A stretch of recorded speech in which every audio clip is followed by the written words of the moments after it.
দারুণ। তো কিভাবে এগোচ্ছি আমরা? এই মিশনটা কমপ্লিট করতে আমরা কয়েকটা ধাপে এগোবো। প্রথমে আমরা জানব এই তড়িতাধান বা ইলেকট্রিক চার্জ জিনিসটা আসলে কি। আচ্ছা। হ্যাঁ, এরপর দেখব দুটো চার্জ একে অপরকে কিভাবে ধাক্কা দেয় বা টানে, যার ব্যাখ্যা আমরা পাবো কুলাম্বের সূত্রে। তারপর? তারপর আমরা ঢুকবো এক অদৃশ্য সীমানায়, মানে যাকে বলে তড়িৎ ক্ষেত্র এবং তড়িৎ বিভব। আর সবশেষে দেখব ব্যাটারি কিভাবে কাজ করে আর কারেন্ট বা তড়িৎ প্রবাহ মাত্রা কিভাবে তারের ভেতর দিয়ে দৌড়ায়। একদম পারফেক্ট একটা রোড ম্যাপ। আর তোমরা যারা শুনছো তাদের বলে রাখি, এটি পশ্চিমবঙ্গ মধ্যশিক্ষা পর্ষদের ১০ম শ্রেণীর ভৌতবিজ্ঞানের অত্যন্ত গুরুত্বপূর্ণ একটি অধ্যায়। চলো তড়িৎ। আর মাধ্যমিক ২০২৭-এর প্রস্তুতির জন্য কিন্তু বিগত বছরের প্রশ্নগুলো খুব গভীরভাবে বিশ্লেষণ করে এই ক্লাসটি সাজানো হয়েছে। ঠিক।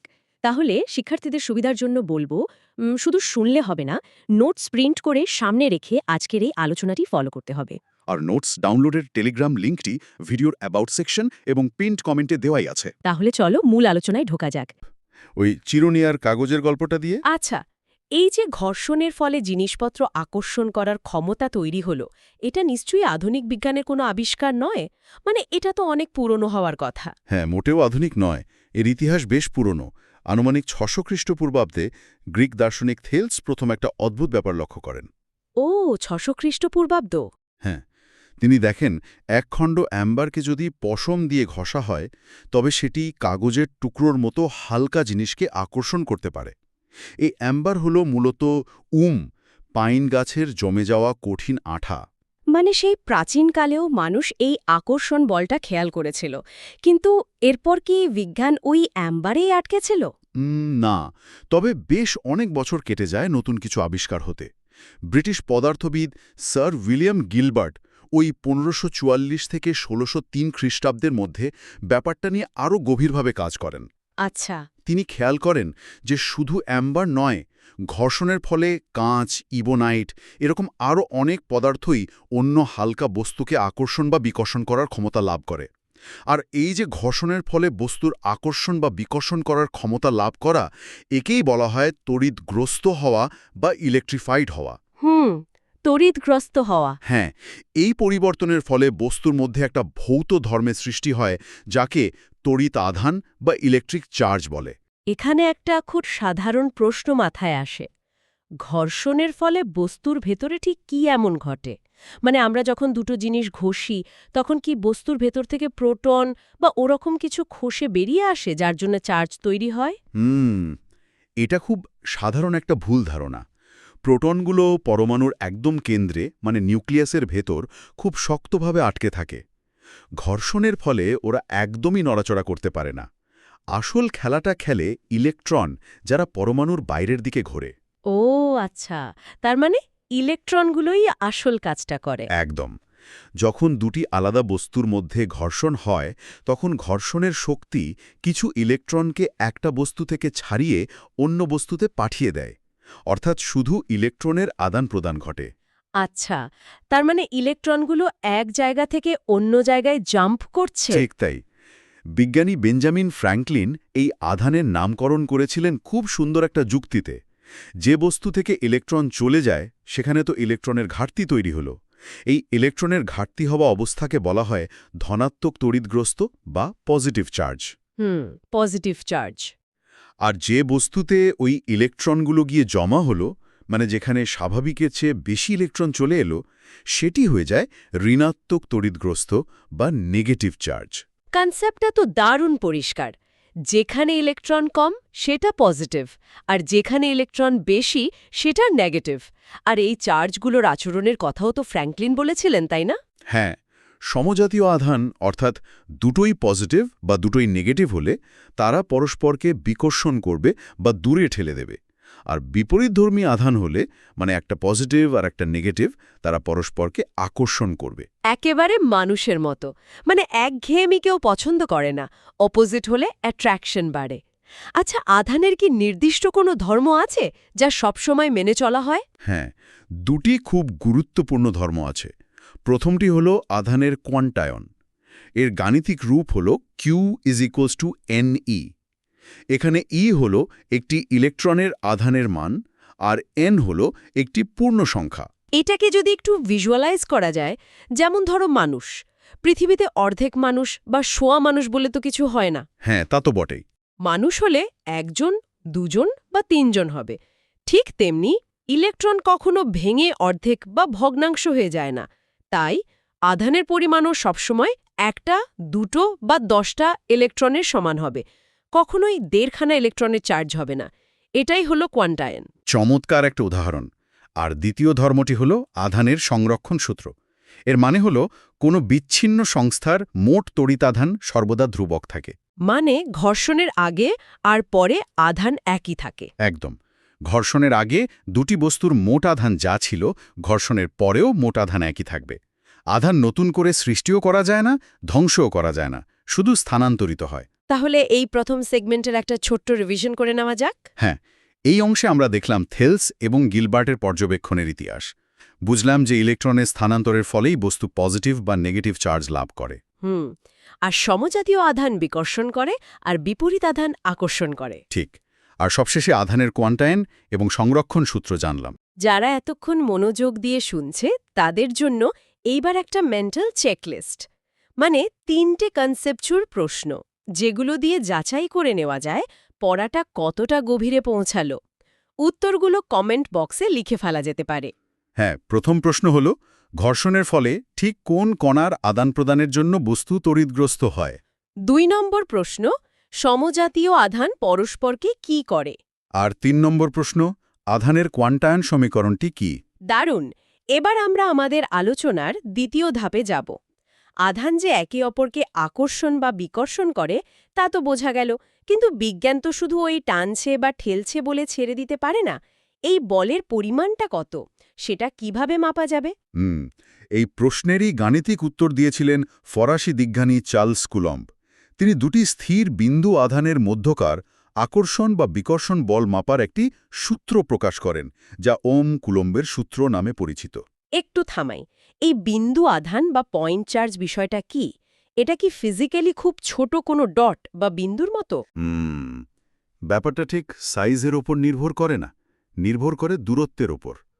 দুটি আহিত বস্তুর মাঝখানের দূরত্বের তুলনায় তাদের আকার যদি অত্যন্ত ক্ষুদ্র হয়, তখন ওই বস্তু দুটিকে বিন্দু আধান বা পয়েন্ট চার্জ বলে ধরে নেওয়া হয়। ও আচ্ছা, ব্যাপারটা অনেকটা মহাকাশ থেকে পৃথিবী আর চাঁদকে দেখার মতো। এরা বিশাল বড়, কিন্তু এদের মাঝের দূরত্ব এতই বেশি যে দূর থেকে দেখলে এদের স্রেফ দুটো ছোট বিন্দুর মতোই মনে হবে। হ্যাঁ, একদম ঠিক ধরেছ। কুলম্বের সূত্র তাহলে এই বিন্দু আধানের ক্ষেত্রেই কাজ করে। এবার সূত্রের ভেতরে কি আছে সেটা দেখা যাক। বলো। সূত্রটাকে দুটো ভাগে বোঝা যায়। ধরো দুটি বিন্দু আধান আছে, Q1 এবং Q2। প্রথম ভাগ বলছে এই দুটি আধানের মধ্যে আকর্ষণ বা বিকর্ষণ বলের মান তাদের আধান দুটির মানের গুণফলের সমানুপাতিক। মানে গাণিতিকভাবে F প্রপোর্শনাল Q1 Q2। হ্যাঁ, চার্জ যত বড় হবে তাদের মধ্যে ধাক্কা বা টানের জোড়ও তত বেশি হবে। এটা তো বেশ সোজা। এবার দ্বিতীয় ভাগ। সূত্রের দ্বিতীয় ভাগে বলা হচ্ছে আধান দুটির মধ্যে ক্রিয়াশীল বল তাদের মধ্যবর্তী দূরত্বের বর্গের ব্যস্তানুপাতিক, অর্থাৎ F প্রপোর্শনাল টু 1/r², যেখানে r হল দূরত্ব। এখানে একটা কনফিউশন হতে পারে স্টুডেন্টসদের। ব্যস্তানুপাতিক মানে তো উল্টো সম্পর্ক। তাহলে দূরত্ব যদি দ্বিগুণ করা হয়, আকর্ষণ বল তো ঠিক অর্ধেক হয়ে যাওয়ার কথা, তাই না? অনেকেই এটা ভাবে, কিন্তু এখানেই কুলম্বের সূত্রের আসল চমক। বল অর্ধেক হয় না, এটা দূরত্বের বর্গের ব্যস্তানুপাতিক। অর্থাৎ দূরত্ব দ্বিগুণ করলে বল 1/4 হয়ে যাবে। কেন জানো? না তো, কেন এমন স্কোয়ার হিসেবে কমে? একটা বেলুন ফোলানোর কথা ভাবা যেতে পারে। বেলুনটা যত বড় হয় তার ভেতরের বাতাসটা তত বেশি জায়গা জুড়ে ছড়িয়ে পড়ে। ত্রিমাত্রিক স্পেসে কোনো বিন্দু থেকে যখন বল বা এনার্জি চারদিকে ছড়ায়, সেটা একটা গোলকের পৃষ্ঠতলের মতো বড় হতে থাকে। আচ্ছা। আর গোলকের পৃষ্ঠতলের ক্ষেত্রফল ব্যাসার্ধের বর্গের সাথে বাড়ে, মানে r²। তাই চার্জ থেকে দূরত্ব দ্বিগুণ হলে সেই একই পরিমাণ বল 4 গুণ বেশি জায়গা জুড়ে ছড়িয়ে পড়ে, ফলে তার জোর 1/4 হয়ে যায়। ওহ, দারুণ একটা ভিজুয়াল। এবার পরিষ্কার হলো কেন শুধু ব্যস্তানুপাতিক না বলে বর্গের ব্যস্তানুপাতিক বলা হয়। তাহলে এই দুটো অংশকে জুড়লে আমরা পাচ্ছি F proportion Q1 Q2 r²। একদম। আর এই বল আধান দুটির সংযোজী সরল রেখা বরাবর কাজ করে। তাহলে এই দ্বিতীয় সেগমেন্টেরও একটা রিভিশন করে নেওয়া যাক। হ্যাঁ, আমরা দেখলাম কিভাবে কুলম্বের সূত্র দুটি বিন্দু আধানের মধ্যে ক্রিয়াশীল বলের মান নির্ণয় করে। আধানের গুণফল বাড়লে বল বাড়ে। আর দূরত্ব বাড়লে বল জ্যামিতিক হারে মানে বর্গের অনুপাতে কমে যায়। অসাধারণ। এবার শিক্ষার্থীদের জন্য আরও 3টি মেন্টাল চেকলিস্ট বা প্রশ্ন। প্রথম প্রশ্ন, কুলম্বের সূত্র কোন ধরনের আধানের ক্ষেত্রে প্রযোজ্য? দ্বিতীয় প্রশ্ন, দুটি আধানের মধ্যবর্তী দূরত্ব বৃদ্ধি পেলে তাদের মধ্যে ক্রিয়াশীল বলের কি পরিবর্তন হয়? আর তৃতীয় প্রশ্ন, বল ও দূরত্বের মধ্যকার সম্পর্কটি আসলে কি? উত্তরগুলো কমেন্টে জানিয়ে দেওয়া যেতে পারে। এবার আলোচনার তৃতীয় এবং সবচেয়ে প্র্যাকটিক্যাল অংশে আসা যাক। হ্যাঁ, আমরা সমীকরণটা পেলাম F proportional to Q1 Q2 R square. কিন্তু ফিজিক্সের সমীকরণে তো সমানুপাতিক চিহ্ন দিয়ে অঙ্ক করা যায় না। সমান চিহ্ন বসাতে গেলে একটা ধ্রুবক বা কনস্ট্যান্ট আনতে হবে। ঠিক, সমীকরণটা তখন হয়ে যায় F = k.Q1 Q2 R square. এই k হল সেই সমানুপাতিক ধ্রুবক। এই কে ধ্রুবক নিয়েই তো আসল প্রশ্ন। মহাকর্ষীয় ধ্রুবক তো মহাবিশ্বের সব জায়গায় এক। এই কেউ কি সবসময় সব জায়গায় একই থাকে? না, এখানেই আসল টুইস্ট। k এর মানটা কিন্তু সব জায়গায় সমান নয়। এটি দুটি বিষয়ের ওপর নির্ভর করে। কি কি? এক, কোন এককের পদ্ধতি ব্যবহার করা হচ্ছে, মানে সিজিএস নাকি এসআই। আর দুই, আধান দুটি কোন পারিপার্শ্বিক মাধ্যমের মধ্যে আছে, অর্থাৎ বায়ুতে, শূন্যস্থানে নাকি জলের মধ্যে। মাধ্যম বদলালে আকর্ষণ বা বিকর্ষণের জোর বদলে যাবে কেন? মাধ্যমের এমন কি ক্ষমতা আছে যে সে দুটো চার্জের ভেতরের টানটাকে কমিয়ে বা বাড়িয়ে দেবে? খুব সুন্দর একটা লজিক আছে এর পেছনে। ধরো চার্জ দুটো জলের ভেতরে আছে। জলের অণুগুলোর নিজস্ব একটা পোলারিটি থাকে, মানে ওদের একদিকটা সামান্য পজিটিভ আর একদিকটা সামান্য নেগেটিভ হয়। আচ্ছা। যখনই জলের ভেতর দুটো চার্জ রাখা হয়, জলের অণুগুলো ওই চার্জগুলোকে চারদিক থেকে ঘিরে ফেলে। তারা অনেকটা ঢাল বা শিল্ডের মতো কাজ করে। ফলে একটা চার্জ অন্য চার্জটাকে আগের মতো অত জোরে টানতে বা ঠেলতে পারে না। ও মাইন্ড ব্লোন! মানে মাধ্যমটা আক্ষরিক অর্থেই একটা দেওয়াল তৈরি করছে। হ্যাঁ, এই শিল্ডিং এফেক্টের জন্যই মাধ্যমের কারণে কে এর মান বদলে যায়। একদম। এবার এককের ব্যাপারটা আসি। সিজিএস আর এসআই পদ্ধতিতে এর মানগুলো কিভাবে কাজ করে সেটা জানা দরকার। হ্যাঁ, যদি আধান দুটি শূন্যস্থানে বা বায়ু মাধ্যমে থাকে, তাহলে সিজিএস পদ্ধতিতে এই কে এর মান হয় ঠিক 1। কে = 1 হলে তো সমীকরণটা একদম সিম্পল হয়ে যাচ্ছে। F = Q1 Q2 R square. একদম। আর এই সমীকরণ থেকে সিজিএস পদ্ধতিতে আধানের একক, যাকে বলা হয় স্ট্যাটকুলাম্ব বা ইএসইউ, তার সংজ্ঞা দেওয়া যায়। সেটা কি রকম? যদি সমপ্রকৃতির ও সমমানের দুটি বিন্দু আধান শূন্যস্থানে পরস্পর থেকে 1 সেন্টিমিটার দূরে থেকে একে অপরের ওপর এক ডাইন বিকর্ষণ বল প্রয়োগ করে, তবে ওই আধানের প্রত্যেকটিকে এক স্ট্যাটকুলাম্ব বা এক ইএসইউ আধান বলা হয়। ক্লিয়ার। কিন্তু আন্তর্জাতিক স্তরে তো এসআই পদ্ধতি বেশি চলে। সেখানে কে এর মান কত? এসআই পদ্ধতিতে শূন্যস্থান বা বায়ুমাধ্যমে কে এর মান বিশাল বড়। এর মান হল 9 × 10⁹ newton metre square per coulomb square. তখন সমীকরণটা দাঁড়ায় F = 9 × 10⁹ Q1 Q2 R square. বাপরে, 9 পর 9টা শূন্য। হ্যাঁ, কারণ এসআই পদ্ধতিতে আধানের একক হল কুলম্ব, যা স্ট্র্যাট কুলম্বের তুলনায় অনেক বড় একটি একক। এখান থেকেই 1 কুলম্বের সংজ্ঞা আসে। আচ্ছা। যদি দুটি সমমানের বিন্দু আধান শূন্যস্থানে 1 মিটার দূরে থেকে পরস্পরের ওপর 9 × 10⁹ নিউটন বিকর্ষণ বল প্রয়োগ করে, তবে তাদের প্রত্যেকটিকে 1 কুলম্ব আধান বলা হয়। তাহলে কুলম্ব এবং স্ট্যাটকুলম্বের মধ্যে নিশ্চয়ই একটা সম্পর্ক আছে? হ্যাঁ, এটা পরীক্ষার জন্য খুবই ইম্পর্ট্যান্ট। 1 কুলম্ব সমান 3 × 10⁹ ইএসইউ। থিওরি তো অনেক হলো।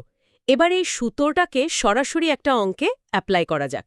সোর্সে যে উদাহরণটা দেয়া আছে, ধরো বায়ু মাধ্যমে দুটি বিন্দু আধান পরস্পর 10 সেন্টিমিটার ব্যবধানে আছে। প্রথম আধান Q1 = 20 ইএসইউ আর দ্বিতীয় আধান Q2 = 15 ইএসইউ।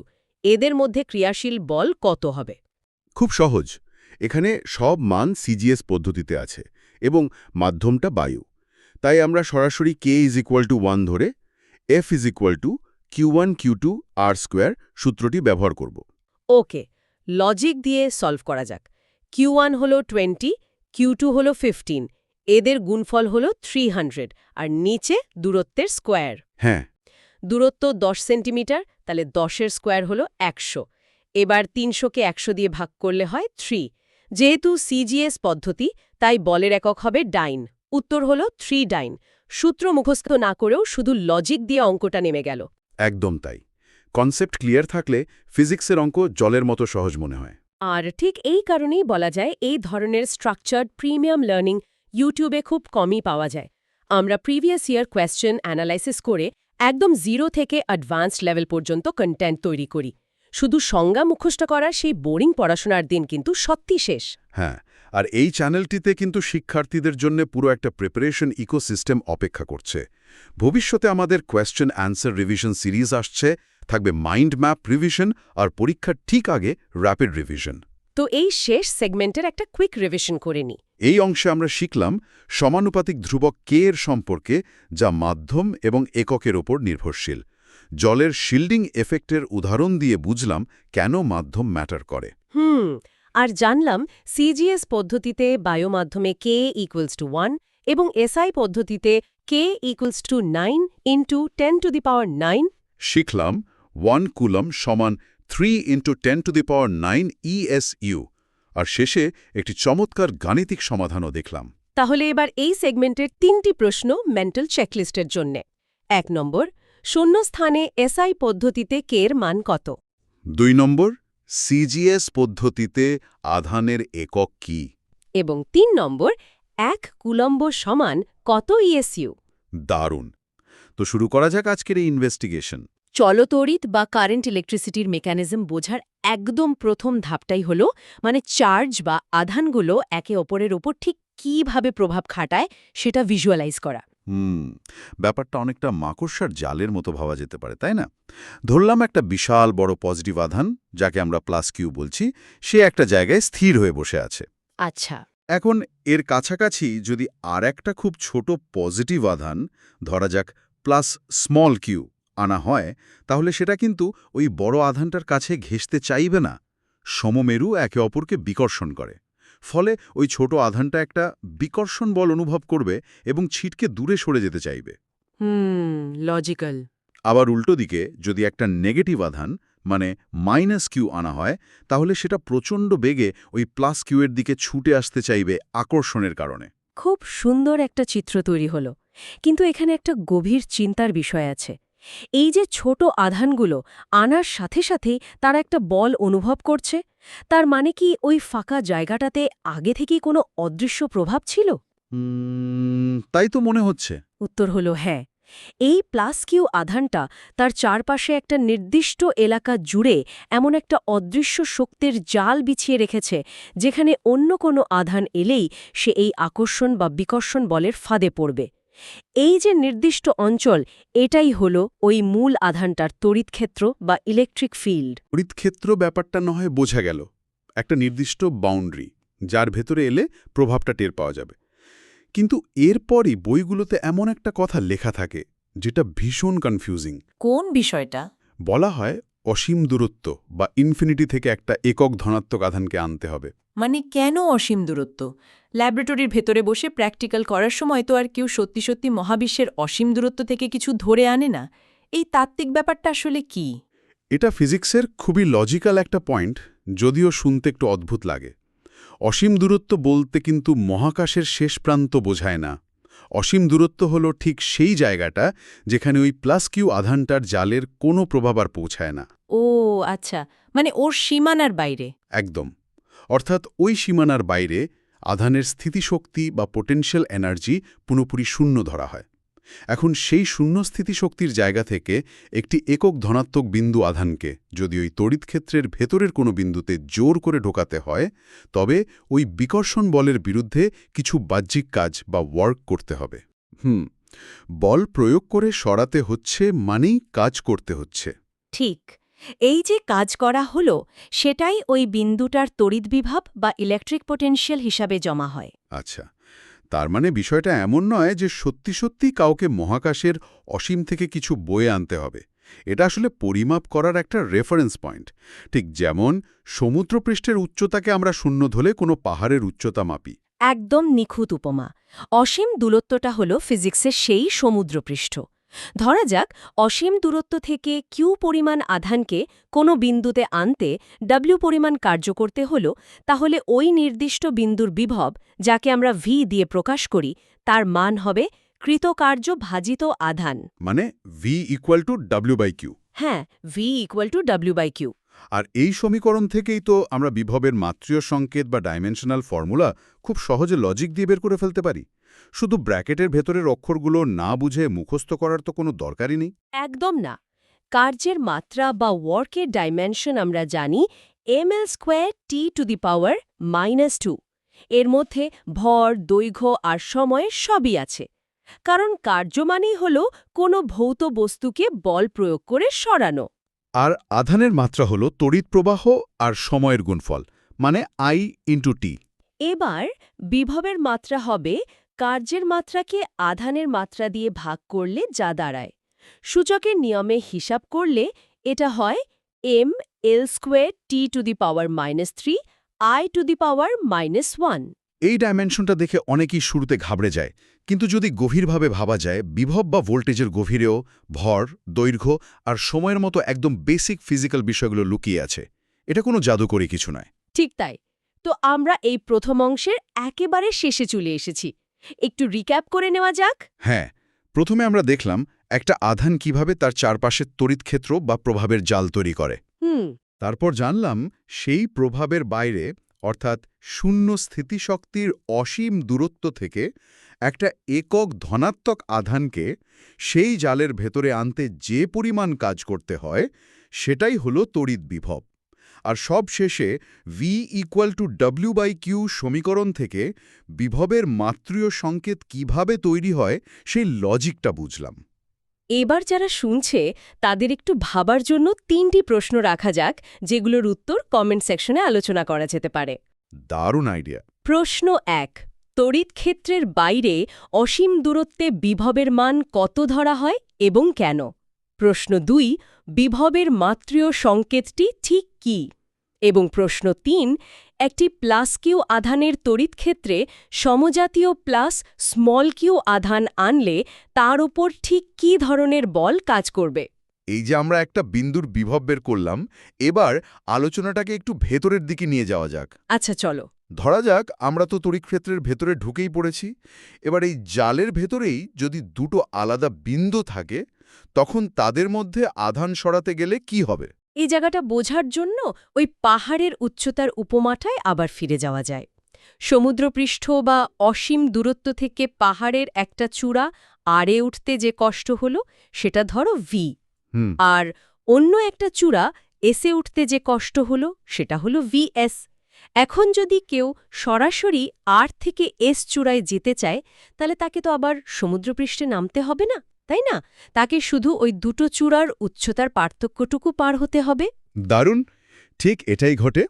অসীম থেকে আর বিন্দুতে আনতে কৃতকার্য যদি VR হয় আর এস বিন্দুতে আনতে কৃতকার্য VS হয়, তাহলে ওই একই আধানকে সরাসরি আর বিন্দু থেকে এস বিন্দুতে নিয়ে যেতে যে কাজটুকু করতে হবে, সেটাই হলো ওই দুই বিন্দুর মধ্যেকার বিভব প্রভেদ বা পোটেনশিয়াল ডিফারেন্স। একদম। অর্থাৎ একটি একক ধনাত্মক আধানকে তড়িৎ ক্ষেত্রের একটি বিন্দু থেকে অন্য বিন্দুতে সরাতে যে কার্য করতে হয়, তাকেই ওই দুই বিন্দুর বিভব প্রভেদ বলে। আর সাধারণ পাটিগণিতের নিয়মেই বলা যায় আর থেকে এসে যাওয়ার কার্য হবে VS - VR। এটাকে আমরা সংক্ষেপে VSR লিখতে পারি। ঠিক। যদি কেউ আধানকে সরাতে W1 কাজ করতে হয়, তবে সমীকরণটা হবে W1 = Q × VSR। এই বিভব প্রভেদ মাপার জন্য ফিজিক্সে দুটো আলাদা স্কেল বা একক ব্যবহার করা হয়, CGS পদ্ধতি এবং SI পদ্ধতি। এই দুটো সম্পর্ক কিন্তু জানাটা খুব জরুরি। হ্যাঁ, CGS পদ্ধতিতে বিভব বা বিভব প্রভেদের একক হল ESU বিভব বা স্ট্যাটভোল্ট, আর SI পদ্ধতিতে যেটা আমরা সবচেয়ে বেশি ব্যবহার করি, সেটা হল ভোল্ট। এই দুটোর মধ্যে সম্পর্কটা বেশ ইন্টারেস্টিং। এক ESU বিভব সমান 300 ভোল্ট। এটা কিন্তু বেশ বড় একটা তফাৎ, মানে একটা স্ট্যাট ভোল্টের মধ্যে 300টা ভোল্ট লুকিয়ে আছে। হ্যাঁ, কারণ ESU এককটা মূলত স্থির তড়িৎ বা ইলেকট্রোস্ট্যাটিক্সের ক্ষেত্রে ব্যবহার করা হয়, যেখানে আধানের পরিমাণ খুব কম হলেও বিভব অনেক বেশি হতে পারে। আর এই ভোল্টের সংজ্ঞাটাও কিন্তু আমরা ওই কার্যের সমীকরণ থেকেই পাই। যদি তড়িৎ ক্ষেত্রের এক বিন্দু থেকে অন্য বিন্দুতে ঠিক 1 কুলম ধনাত্মক আধানকে নিয়ে যেতে 1 জুল কার্য করতে হয়, তাহলে ওই দুই বিন্দুর বিভব প্রভেদকে 1 ভোল্ট বলা হয়। এটা যেন জলের পাইপের মতো। বিভব প্রভেদ হল সেই জলের চাপ বা প্রেশার, যেটা জলকে এক জায়গা থেকে অন্য জায়গায় ঠেলে নিয়ে যায়। যদি পাইপের দুই প্রান্তে চাপের কোনো পার্থক্য না থাকে, জল যেমন স্থির থাকবে, তেমনি দুটি বিন্দুর মধ্যে বিভব প্রভেদ না থাকলে আধানও নড়বে না। ঠিক। তো এই অংশটা থেকে আমরা কি বুঝলাম তার একটা ছোট্ট রিক্যাপ হয়ে যাক। প্রথমে আমরা দেখলাম তড়িৎ ক্ষেত্রের ভেতরে এক বিন্দু থেকে অন্য বিন্দুতে আধান সরাতে যে কাজ করতে হয় সেটাই বিভব প্রভেদ। তারপর জানলাম এর সিজিএস একক ইএসইউ বিভব আর এসআই একক ভোল্ট। সবশেষে দেখলাম 1 ইএসইউ বিভব মানে 300 ভোল্ট এবং 1 ভোল্ট মানে 1 কুলম্ব আধানকে সরাতে 1 জুল কাজের পরিমাণ। এবার তাহলে স্টুডেন্টদের জন্য 3টে প্রশ্ন রাখা যাক। একদম। প্রশ্ন 1, বিভব প্রভেদের এসআই একক কি? প্রশ্ন 2, 1 ইএসইউ বিভব সমান ঠিক কত ভোল্ট? এবং প্রশ্ন 3, দুটি বিন্দুর মধ্যে আধান সরাতে যদি কোনো কার্যই না করতে হয়, তবে ওই দুই বিন্দুর বিভব প্রভেদ কত হবে? লজিক আর ভিজুয়াল অ্যানালজি দিয়ে বোঝানোর চেষ্টা করছি। এই ধরনের স্ট্রাকচার্ড প্রিমিয়াম লার্নিং কিন্তু ইউটিউবে খুব কমই পাবে। ঠিক বলেছ। বেশিরভাগ ক্ষেত্রেই দেখা যায় শুধু সংজ্ঞার পর সংজ্ঞা পড়ে যাওয়া হচ্ছে। হ্যাঁ, কিন্তু আমরা প্রিভিয়াস ইয়ার কোয়েশ্চেন অ্যানালিসিস করে এমনভাবে কন্টেন্ট তৈরি করি যাতে কোনো অপ্রয়োজনীয় থিওরি না থাকে, অথচ কনসেপ্টের গভীরতা পুরো মাত্রায় বজায় থাকে। পাঠ্য বইয়ের বোরিং পড়াশোনার দিন শেষ, ফিজিক্সকে এখন লজিক দিয়ে ফিল করতে হবে। এবার আমরা আলোচনার সবচেয়ে কৌতূহল উদ্দীপক জায়গায় পৌঁছাচ্ছি। আমরা এতক্ষণ জানলাম যে বিভব প্রভেদ বা জলের চাপের পার্থক্য থাকলে তবেই প্রবাহ হবে। কিন্তু একটা তারের মধ্যে এই বিভব প্রভেদ তো একসময় শেষ হয়ে যাবার কথা।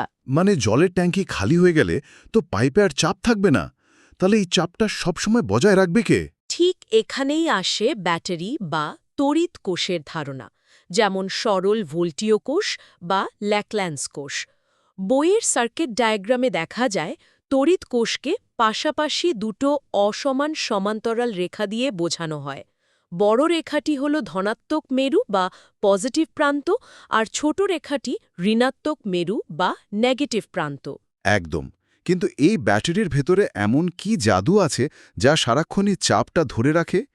এই শক্তির উৎসকে বলা হয় তড়িৎচালক বল বা ইলেকট্রোমোটিভ ফোর্স, সংক্ষেপে ইএমএফ। হ্যাঁ, ইএমএফ। দাঁড়ো, এখানেই আমার একটা বড় কনফিউশন আছে, আর আমার মনে হয় অনেকেরই এই খটকাটা লাগে।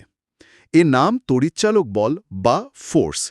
তাহলে কি ব্যাটারির ভেতরে এমন কোনো মেকানিক্যাল বল বা যান্ত্রিক শক্তি বসে আছে যেটা আধানগুলোকে আক্ষরিক অর্থেই হাতুড়ি দিয়ে ধাক্কা মেরে তারের মধ্যে দিয়ে পাঠায়? খুব প্রাসঙ্গিক একটা প্রশ্ন, আর ফিজিক্সের ইতিহাসে এটা একটা চমৎকার ভুল বোঝাবুঝি। নামের মধ্যে বল বা ফোর্স শব্দটা থাকলেও তড়িৎচালক বল আদৌ কোনো গতানুগতিক বল নয়, যেমনটা আমরা নিউটনের সূত্রে পড়ি। মানে এটা আক্ষরিক অর্থে কোনো ধাক্কা নয়? না, এটা সম্পূর্ণভাবে শক্তির সাথে সম্পর্কিত। তার মানে এটা একটা মিসনমার বা ভুল নাম যেটা ইতিহাস থেকে শুধু চলে আসছে। ঠিক তাই। তড়িৎকোষ মূলত একটা রূপান্তরকারী যন্ত্র। এর ভেতরে রাসায়নিক বিক্রিয়া ঘটে। এই কোষ রাসায়নিক শক্তিকে তড়িৎ শক্তিতে রূপান্তরিত করে। এটা অনেকটা শপিং মলের এসকেলেটর বা চলন্ত সিঁড়ির মতো। এসকেলেটর, ব্যাপারটা একটু বুঝিয়ে বলো। ধরো কেউ সিঁড়ি বেয়ে নিচে নামলে এসকেলেটর তাকে আবার টেনে ওপরে তুলে দেয় যাতে সে আবার নামতে পারে। ব্যাটারি ঠিক এই কাজটাই করে। ওয়াও, এসকেলেটরের এই উপমাটা দারুণ। তার মানে ব্যাটারি নিজে থেকে কোনো চার্জ তৈরি করে না, সে শুধু চার্জগুলোকে নেগেটিভ প্রান্ত থেকে পজিটিভ প্রান্তে তুলে দেয় যাতে তারা আবার সার্কিট দিয়ে ঘুরে আসতে পারে। একদম। আর এই তুলে দেওয়ার কাজটুকু করতে ব্যাটারির যে শক্তি খরচ হয় সেটাই হলো তড়িৎচালক বল বা ইএমএফ। একদম নিখুঁত। কোষের ভেতরে ঋণাত্মক মেরু থেকে ধনাত্মক মেরুতে একটি একক ধনাত্মক আধানকে স্থানান্তরিত করতে যে পরিমাণ কার্য করতে হয় সেটাই হল কোষটির তড়িৎচালক বল। যেহেতু এটাও কার্য আর আধানের অনুপাত, তাই এসআই পদ্ধতিতে এর একক ও ভোল্ট। তার মানে যদি বলা হয় কোনো তড়িৎ কোষের ইএমএফ 1.5 ভোল্ট এর মানে হলো ওই ব্যাটারির ভেতরে 1 কুলম্ব ধনাত্মক আধানকে নেগেটিভ মেরু থেকে পজিটিভ মেরুতে নিয়ে যেতে 1.5 জুল রাসায়নিক শক্তি খরচ করে কার্য করতে হচ্ছে। একদম তাই। তো এই ছোট কিন্তু ভীষণ গুরুত্বপূর্ণ অংশটার রিক্যাপ করে ফেলি। হ্যাঁ, আমরা জানলাম তড়িৎচালক বল বা ইএমএফ নামের মধ্যে বল থাকলেও এটা আসলে কোনো বল নয়, এটা হলো শক্তির রূপান্তর। ব্যাটারি রাসায়নিক শক্তিকে তড়িৎ শক্তিতে বদলে কোষের ভেতরে নেগেটিভ থেকে পজিটিভ মেরুতে আধানকে সরাতে যে কার্য করে সেটাই ইএমএফ। এখান থেকে ভাবার জন্য দুটো প্রশ্ন। প্রশ্ন 1, তড়িৎচালক বল কি আদৌ কোনো বল বা ফোর্স? এবং প্রশ্ন 2, তড়িৎকোষ বা ব্যাটারির ভেতরে মূলত কোন শক্তি তড়িৎ শক্তিতে রূপান্তরিত হয়? এই ছোট ছোট কনসেপ্ট ক্লিয়ার থাকলেই কিন্তু পরীক্ষার হলে ঘুরিয়ে দেওয়া প্রশ্নগুলো খুব সহজে নামানো যায়। আর এই প্রস্তুতির জন্যই আমাদের question answer revision series, mind map revision এবং প্রিভিয়াস ইয়ার কোয়েশ্চেন রিভিশন সিরিজগুলো আসছে। অর্থাৎ এখানে পুরো প্রিপারেশন ইকোসিস্টেম আছে। দারুণ। এবার আমরা চলে এসেছি আমাদের একদম প্র্যাকটিক্যাল টপিকে। এই যে ব্যাটারি চাপ তৈরি করলো আর আধানগুলো ছুটতে শুরু করলো, এই প্রবাহটাকেই আমরা মাপি তড়িৎ প্রবাহ মাত্রা বা ইলেকট্রিক কারেন্ট হিসেবে। হ্যাঁ, মানে জলের পাইপে কতটা বেগে জল যাচ্ছে সেটা মাপার মতো ব্যাপার। কোনো পরিবাহীর বা তারের যে কোনো প্রস্থচ্ছেদের মধ্য দিয়ে, মানে তারটাকে যদি আমরা আড়াআড়ি কাটি, সেই কাটা অংশের মধ্য দিয়ে একক সময়ে যে পরিমাণ আধান প্রবাহিত হয় সেটাই হলো তড়িৎ প্রবাহ মাত্রা। আচ্ছা, ধরা যাক টি সময়ে কিউ পরিমাণ আধান পার হয়ে গেল, তাহলে প্রবাহ মাত্রা, যাকে আমরা আই ধরি, তার মান হবে I = Q/T। আর এর এসআই একক হল অ্যাম্পিয়ার বা এ। অর্থাৎ পরিবাহীর ওই কাটা অংশের মধ্যে দিয়ে যদি 1 সেকেন্ডে 1 কুলম্ব আধান প্রবাহিত হয়, তবে বলা যায় কারেন্ট হচ্ছে 1 অ্যাম্পিয়ার। সমীকরণটা দাঁড়ায় 1 অ্যাম্পিয়ার = 1 কুলম্ব বাই 1 সেকেন্ড। কিন্তু এখানে একটা ঐতিহাসিক টুইস্ট আছে। কীরকম টুইস্ট? এতক্ষণ তো ধনাত্মক আধান বা পজিটিভ চার্জের কথা বলা হচ্ছিল, কিন্তু বাস্তবে একটা তামার তারের ভেতরে কি প্রোটন বা ধনাত্মক আধান ঘুরে বেড়ায়? একদমই না। কঠিন ধাতুর ভেতরে ধনাত্মক আধান তো পরমাণুর নিউক্লিয়াসে শক্তভাবে আটকে থাকে। তারের ভেতরে মুক্তভাবে চলাচল করে মুক্ত ইলেকট্রন বা ফ্রি ইলেকট্রনস, যাদের চার্জ হলো নেগেটিভ। তাহলে ইলেকট্রন প্রবাহিত হচ্ছে নেগেটিভ প্রান্ত থেকে পজিটিভ প্রান্তের দিকে। কিন্তু কারেন্টের বা তড়িৎ প্রবাহের অভিমুখ কোন দিকে ধরা হয় জানো? কোন দিকে? ঠিক ইলেকট্রন যেদিকে যায় তার বিপরীত দিকে, অর্থাৎ পজিটিভ থেকে নেগেটিভের দিকে। এটা শুনলে অনেকেরই মনে হতে পারে এমন অদ্ভুত উল্টো নিয়ম কেন? ইলেকট্রন যেদিকে যাচ্ছে কারেন্টও তো সেদিকেই যাওয়ার কথা। এর পেছনের গল্পটা কিন্তু বেশ মজার। হ্যাঁ, বেঞ্জামিন ফ্র্যাঙ্কলিন যখন 1700 সালের দিকে বিদ্যুতের প্রবাহ নিয়ে গবেষণা করছিলেন, তখন ইলেকট্রন আবিষ্কারই হয়নি। তিনি জানতেনই না যে নেগেটিভ কণা দৌড়াচ্ছে। ওহ আচ্ছা। তিনি ধরে নিয়েছিলেন যে বিদ্যুতের প্রবাহ হল কোনো এক পজিটিভ তরলের প্রবাহ যা বেশি থেকে কমের দিকে যায়। তাই তিনি কারেন্টের দিক পজিটিভ থেকে নেগেটিভে ঠিক করে দেন। আর তার প্রায় 100 বছরেরও বেশি সময় পর 1897 সালে জে থমসন যখন ইলেকট্রন আবিষ্কার করলেন, তখন বিজ্ঞানীরা বুঝলেন, আরে আসল কণাগুলো তো নেগেটিভ আর তারা উল্টো দিকে দৌড়াচ্ছে। ঠিক। কিন্তু ততদিনে বেঞ্জামিন ফ্র্যাঙ্কলিনের ওই নিয়মটা ফিজিক্সের সব বইতে, সব সূত্রে এমনভাবে গেঁথে গিয়েছিল যে সেটার বদলানো সম্ভব হয়নি। তাই আজও আমরা ঐতিহাসিক কনভেনশন মেনে কারেন্টের দিক ইলেকট্রনের প্রবাহের উল্টো দিকেই ধরি। কি অসাধারণ একটা ইতিহাস! চলো, এই ইলেকট্রন আর প্রবাহ মাত্রার কনসেপ্ট আর ওই I = Q/T সূত্রটা দিয়ে একটা দুর্দান্ত গাণিতিক সমাধান করা যাক। চলো। ধরা যাক কোনো একটা পরিবাহীর বা তারের মধ্যে দিয়ে 3.2 অ্যাম্পিয়ার প্রবাহমাত্রা চলছে এবং এটা 10 সেকেন্ড ধরে চলল। তাহলে মোট কতটা আধান প্রবাহিত হল? এটা তো খুব সহজ হিসাব। আমরা জানি I = Q/T, তাহলে Q হবে I এবং T এর গুণফল, অর্থাৎ Q = I × T। মানগুলো বসালে Q = 3.2 অ্যাম্পিয়ার ইন্টু 10 সেকেন্ড গুণ করলে হয় 32 কুলাম্ব, অর্থাৎ 10 সেকেন্ডে 32 কুলাম্ব আধান প্রবাহিত হয়েছে। এবার একটু গভীরে ভাবা যাক, এই 32 কুলম্ব আধান মানে আসলে কতগুলো ইলেকট্রন পার হলো? একটা ইলেকট্রনের চার্জ কত তা আমরা জানি। একটি ইলেকট্রনের আধানের মান, যাকে E বলা হয়, সেটা হলো 1.6 × 10⁻⁻⁹ কুলম্ব। তাহলে মোট আধানকে একটা ইলেকট্রনের আধান দিয়ে ভাগ করলেই ইলেকট্রনের সংখ্যা পাওয়া যাবে? ঠিক। তাহলে মোট ইলেকট্রনের সংখ্যা হবে Q/E, অর্থাৎ 32কে 1.6 ইন্টু 10⁻⁻19 দিয়ে ভাগ করতে হবে। 32কে 1.6 দিয়ে ভাগ করলে হয় 20, আর 10⁻⁻19টা উপরে উঠলে হয়ে যায় 10⁻+19। তাহলে 20 ইন্টু 10⁻19, যেটাকে একটু সুন্দর করে লিখলে দাঁড়ায় 2 ইন্টু 10⁻20 ইলেকট্রন। একদম। শুরুতে যে বিশাল সংখ্যাটার কথা বলা হয়েছিল, এটা ঠিক সেটাই। মাত্র 10 সেকেন্ডের মধ্যে একটা সাধারণ তারের ছোট্ট একটা অংশ দিয়ে 2-এর গায়ে 20টা শূন্য বসালে যত হয়, ঠিক ততগুলো ইলেকট্রন ছুটে পার হয়ে গেল। ফিজিক্সের এই স্কেলটা মাঝে মাঝে সত্যিই কল্পনার বাইরে চলে যায়। অবিশ্বাস্য। তো এই শেষ অংশটার একটা চূড়ান্ত রিক্যাপ করা যাক। আমরা দেখলাম তড়িৎ প্রবাহ মাত্রা I = Q/T, এর SI একক অ্যাম্পিয়ার। রাইট। আমরা একটা দারুণ ঐতিহাসিক গল্প জানলাম যে ফ্র্যাঙ্কলিনের ভুলের কারণে আজও ইলেকট্রন যেদিকে যায়, কারেন্টের দিক তার ঠিক উল্টো দিকে ধরা হয়।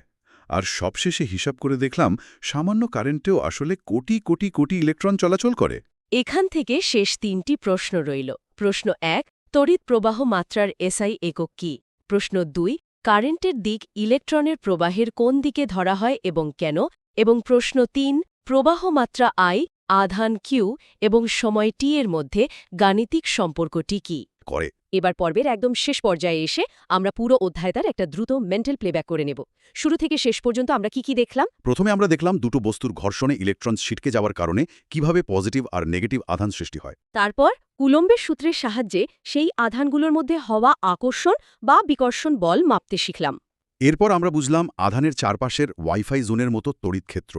অসীম থেকে বা রেঞ্জের বাইরে থেকে একটা আধানকে ওই ক্ষেত্রের ভেতরে টেনে আনতে যে কার্য করতে হয়, সেটাকেই আমরা তড়িৎ বিভব হিসেবে চিনলাম। এবং সবশেষে তড়িৎ কোষ বা ব্যাটারি লাগিয়ে শক্তির যোগান দিয়ে আমরা তারের ভেতরের মুক্ত ইলেকট্রনগুলোকে ছুটিয়ে দিলাম, আর তখনই আমরা পেলাম তড়িৎ প্রবাহমাত্রা বা কারেন্ট। পুরো লজিক্যাল সিকোয়েন্সটা একদম ছকে বাঁধা। এই ধরনের কোয়ালিটি কন্টেন্ট বানাতে আমাদের অনেক রিসার্চ আর এফর্ট লাগে, তাই শিক্ষার্থীরা তোমরা ভিডিওটা লাইক, শেয়ার এবং চ্যানেলটা সাবস্ক্রাইব করে আমাদের পাশে থেকো। পর্ব শেষ করার আগে আমি তোমাদের একটা গভীর ভাবনার বিষয় ছুড়ে দিতে চাই। আমরা জানলাম ধাতুর ভেতরে প্রচুর মুক্ত ইলেকট্রন থাকে, যারা সবসময় এলোমেলোভাবে ঘুরে বেড়াচ্ছে। হ্যাঁ, তাই তো।